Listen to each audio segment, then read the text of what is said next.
Hey everyone, welcome to the Deep Psychology Podcast. Today we're going to be talking about the conscious and the subconscious mind. Welcome to the Deep Psychology Podcast. I'm your host, Ross Edwards, author, coach, and podcaster. We cover deep insights into your psychology, helping you grow in psyche and spirit. Make sure to subscribe to Deep Psychology on Spotify or Apple to stay up to date. You can also visit the website deep-psychology.com, visited by tens of thousands of people every month for lots of free resources. If you want to go deeper with this work, you might like to do coaching with me. Head to the website for more details. It's time for today's episode. So you've probably realised that my August Wisdom series is done now. It's no surprise because August is also done now. So we're moving away from that format to a more sort of typical format. What I'm going to be doing from now on is having new episodes every Wednesday and Sunday for the rest of 2025. Those will be at 8 p.m. Central European Time, 7 p.m. UK Time, and 2 p.m. Eastern Time. And the Wednesday episodes will be a bit of an assortment, just any topic from psychology or spirituality in no particular order. So a bit of an assortment, a bit of a mixed bag. And the Sunday episodes will always form part of a series that will change every month. So they'll all revolve around a theme and they will develop one on top of the other. And you'll see a bit of a progression there. So please subscribe and stick around for Wednesday and Sunday. Also just want to say that my coaching structure has changed somewhat. From now on, I'm going to be charging for either an individual session or you can book a block of 4 sessions and get a 10% discount if you do that. And the initial 30-minute consultation is still free, however. So head to the website to check out that and get more information on what my coaching is about. So let's talk now about the conscious and subconscious mind. And this is a very interesting topic and it's often very confusing because we talk about different aspects of the conscious and subconscious mind without differentiating them very well. And that just leads to a lot of confusion because people wonder, well, is this really the conscious mind? Is this really the subconscious mind? So today I'm going to be really clear about what I'm talking about, and I'm going to sort of draw a boundary there. What I'm going to talk about today is the mental side of the conscious and subconscious mind. We can also talk more about what I call the body conscious or the body unconscious mind, or the unconscious body and the conscious body. And the conscious mind and the conscious body and the unconscious mind and the unconscious body are related to one another. But I'm going to focus on the mental part of it today. And I just think in previous articles I've written, I've sort of smudged them together and I didn't have the same clarity as I do now. So let's talk about the conscious mind and the unconscious mind. Just basic definitions first of all.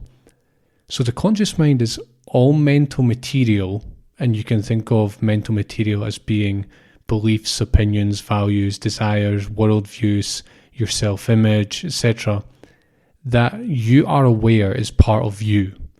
You can think of it as being on the surface of your mind, right? Now the unconscious is all such material, so beliefs, opinions, values, etc., that you are not aware to be part of yourself. And this is often called the shadow. Some examples can be prejudice against others, concern for others that we didn't notice, so positive concern, forbidden desires, beliefs about the world that we have that we don't recognize we have, and so on and so forth. So the unconscious, people often make the mistake of associating the unconscious with just negative stuff, socially unacceptable stuff or dark stuff. And if you search on the internet, you're going to find a lot of this stuff. it's not really a big surprise because Sigmund Freud, who was like the father of the unconscious in psychology, focused on the negative side of the unconscious, the dysfunction of having all this material in the subconscious. And in the time that he was alive, he was working with a lot of repressed people who'd been repressed by a lot of sort of rigid social norms and so on. And they had a lot of the lower human drives had been basically repressed and shoved down into their unconscious, and they had a lot of neurotic symptoms and unpleasant symptoms as a result. But basically, I speak about it in a broader way, that the unconscious, we can pretty much have anything can be in our unconscious. Our own greatness can be in the unconscious. We can be totally unaware of all of our positive mental aspects, right? And that includes things like positive self-image that we have. And even down to, it's not really the same thing, but down to the things we've achieved in our lives can be unconscious. We can be unaware of it, right? So I think it's dangerous to call it all negative. It's neither one or the other. It's just another layer of our mind. There are two layers to the unconscious, and this is where we get a bit semantical. I'm just going to call it conscious and unconscious. Sometimes I'll say conscious and subconscious, but I want you to know I'm not really differentiating between the two levels, but I want to mention this because you will also hear all three used. I'm just going to say one or the other. I'm not going to make the distinction, but people often make the distinction between what is the subconscious and what is the unconscious. Now, the subconscious is just below the surface and of your conscious mind and your everyday sense of self. So all the mental material that's just below the surface. And the unconscious is like deeper. It's so beyond the conscious mind or under the conscious mind that you're totally unaware of it. And it operates well far behind the scenes. Of course, it still influences the conscious, but it's like really, you're totally unaware of that it's there. All right. The fascinating thing that I find is that pretty much everyone will agree that the unconscious or the subconscious or the non-conscious, you might say, is much vaster than the conscious mind, and it drives much of our behavior and thinking. For example, this is not quite exactly what we're talking about today, but there are estimates that say things like, I can't remember the exact numbers, but things like 80%, 90% of our behavior is basically subconscious. It's from habit, which is, habit is a subconscious thing because we're not aware of the behavior. We just act it out. 80 to 90%. So I don't know if there's investigations done on the sort of the mental side of it, but if we just assume that it's the same, it's quite a frightening. It's frightening in a way, and it's strange to think that 80 to 90% of our mind is subconscious. So, what are some of the differences between conscious and unconscious? I want to say the line is pretty blurry here, especially, once you do work to identify your unconscious or subconscious mental side, you're going to realize that the line is pretty blurry. It's not so black and white. And actually that the unconscious isn't so distant from you after all. It just seems like that if you've never looked at it or learned about it. So let's look at a few characteristics of the conscious mind, and this will help us distinguish it from the unconscious. So basically, we can think of the conscious mind as being things that you can identify and describe, like aspects of yourself, beliefs that you hold, views you have about the world, and so on. You knowingly experience it in the first person. What I mean by this is when you experience your conscious mind, you usually know that that's what it is. If you are aware of a certain preference you have, for example, or a certain belief you have that is in the conscious mind, you're aware that you have it, you knowingly experience it. You're more aware that the conscious mind is yours, and this contrasts to the subconscious in a way that we'll talk about in a minute. The conscious mind feels close to you. It feels like it is you. You act on it deliberately. You can see it rather than just be it. It's actually part of your conscious awareness. The conscious mind is often composed of material that is relatively new. It's sort of like our current personality, if you will. And you can also think of the conscious mind as being the surface of our mind. The unconscious, on the other hand, pretty much is the opposite of all of these. You cannot readily identify or describe aspects of your mind that belong to your unconscious simply because you aren't aware of them. You're not aware that these aspects belong to you. So often what happens with our unconscious is that we project it onto other people, and I've spoken about this before. So it seems like it belongs to someone else, not you. You cannot knowingly experience it in the first person. You do experience it in the first person, but what it is, it's sort of below the surface a little bit, and it goes under the radar. The conscious mind, you can access it knowingly. The subconscious mind, you cannot. The unconscious, you are it without knowing you are it. It's like unconscious identification with things, with your mind. The subconscious tends to include aspects of our mind that are relatively old or well worn, as opposed to the conscious mind. The subconscious mind is the depths of our mind. The subconscious mind underlies the conscious mind. And in the subconscious, you will find desires from past selves that perhaps have been repressed or perhaps haven't been fully satisfied. So I hope that gets you a good idea of the differences, at least in a theoretical sense, between the two. Let's talk about a concrete example to really put this all into context. I want to say that there are hundreds of examples. I couldn't possibly give you them all, and I really want you to start to look for this in yourselves and others, and to really start to understand it from that point of view. And hopefully the information I give you here will help you do that. Let's take one example, right? Let's take the drive for success, the desire for success. So let's look at it, what it's like when it's in the conscious mind, and then what it's like from the subconscious mind.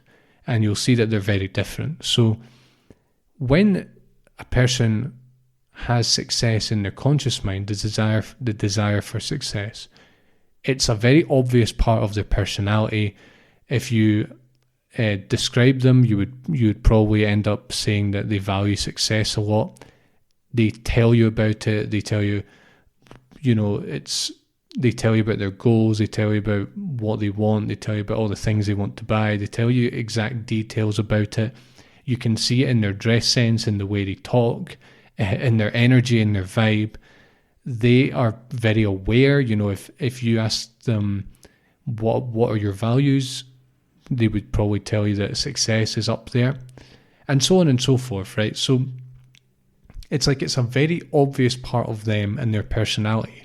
And on the internal side of things, as a person, they would experience it. They would experience the desire for success quite easily, and they could identify it within themselves, and they would literally feel it and see it in their thoughts and so on, right? Now, if it's in the subconscious, it's pretty much the opposite. Obviously, there's many degrees of this, so I'm generalizing, but basically, when the desire for success is in your subconscious, it's there, and it's acting on you and it's influencing you, but you're just not really aware of it. And it's like it's not fully visible and it's not fully developed, and it's often actually repressed. I certainly know a lot of people that it seems that the desire for success is in their unconscious or subconscious, and they cannot fully see it and live it out consciously, right? So what's going to happen is that they will have behaviors or ideas and values associated with this, but it's just not really available to them. They cannot knowingly experience it. It's not like a conscious aspect of their personality. And it's you from the outside wouldn't really know. Like, it might not be very obvious that this is part of them. Now, with the success example, obviously there are people who are very successful who don't show it. So that isn't necessarily meaning that it's in their subconscious, because probably if you dug a little bit deeper into them, they would probably start saying, oh, well, this and that, and it would become quite obvious that it's a strong value of theirs or a strong desire. So that's a bit of a grey area. But overall, if success is in the conscious mind, it's going to be quite obvious to you and to everyone around you that it is, that success is something you desire. If it's not, it will drive you and it will sort of influence you, but it won't be very obvious to you and others. And what you'll often do is you'll have a bit of an allergy to it. You'll have this sort of conflict because it's not a conscious part of your personality. And what happens between the conscious and the unconscious is that there is conflict because the unconscious isn't fully integrated into who we are. I've talked about the shadow in other areas, so search around on the podcast and on the website for that. But that's what often happens with the unconscious, is that it's actually not, it's not just that we're unaware of it, it's that our conscious mind rejects our unconscious mind, right? So this is where this can get a little bit complicated. And when this happens, you'll notice a very strong conflict between the person's conscious mind, who doesn't like success or judges it for some reason, and there's a subconscious part of them that still desires it and still wants it, that isn't allowed to fully express itself.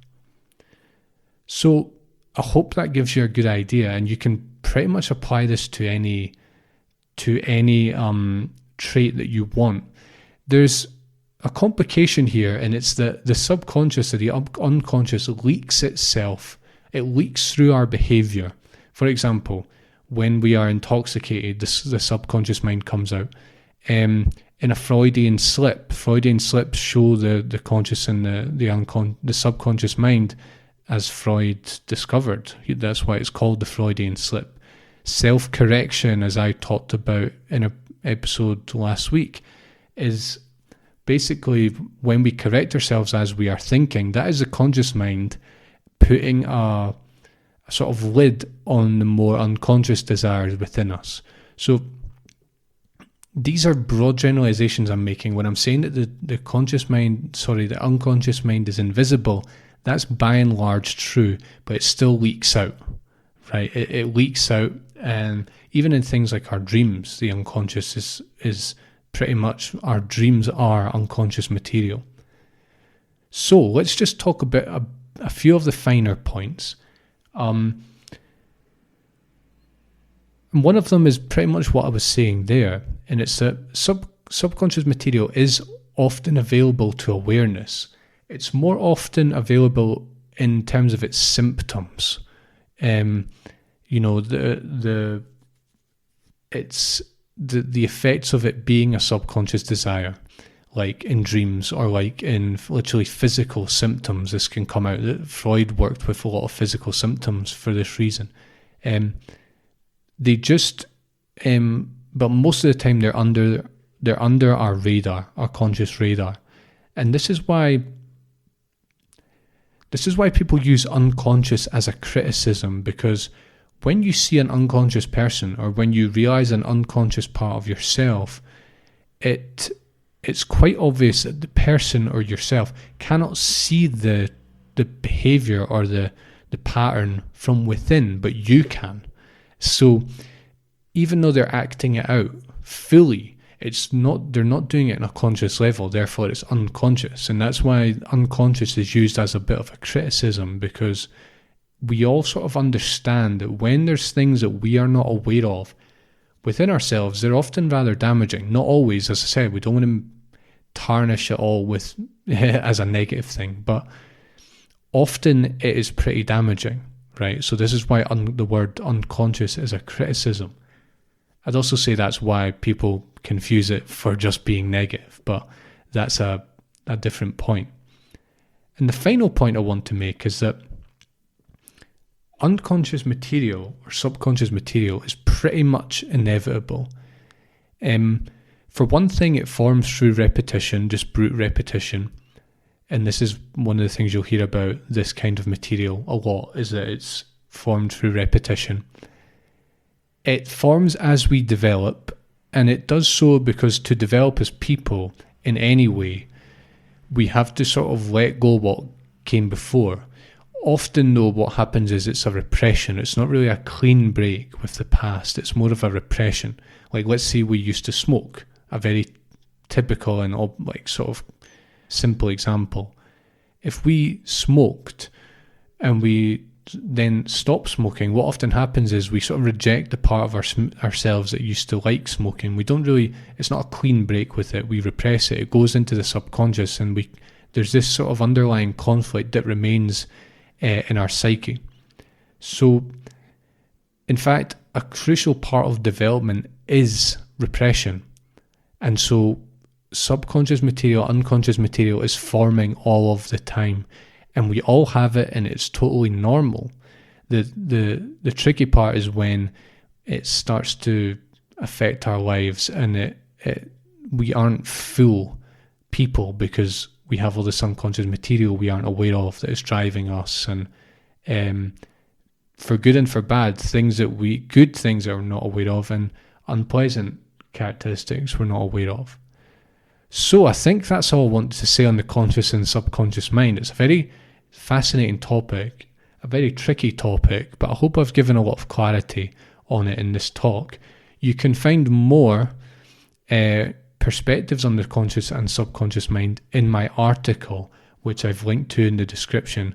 So go and check that out if you're interested, and also look back at previous episodes, because I've spoken about the shadow before, and I've spoken about other similar topics before, so you might be interested in that. Right, thanks a lot for joining me. I will be back on Sunday. In the meantime, check out the website for more resources, and if you're interested in one-to-one coaching, head to the website too, and you'll find more information there. Thanks a lot. I'm Ross. Take care, and I'll see you soon. Thanks for listening. If you liked this episode, please leave a review and make sure to subscribe on Apple or Spotify. If you'd like to go deeper with this work, head to deep-psychology.com to do coaching with me. Thanks a lot, and I'll see you soon.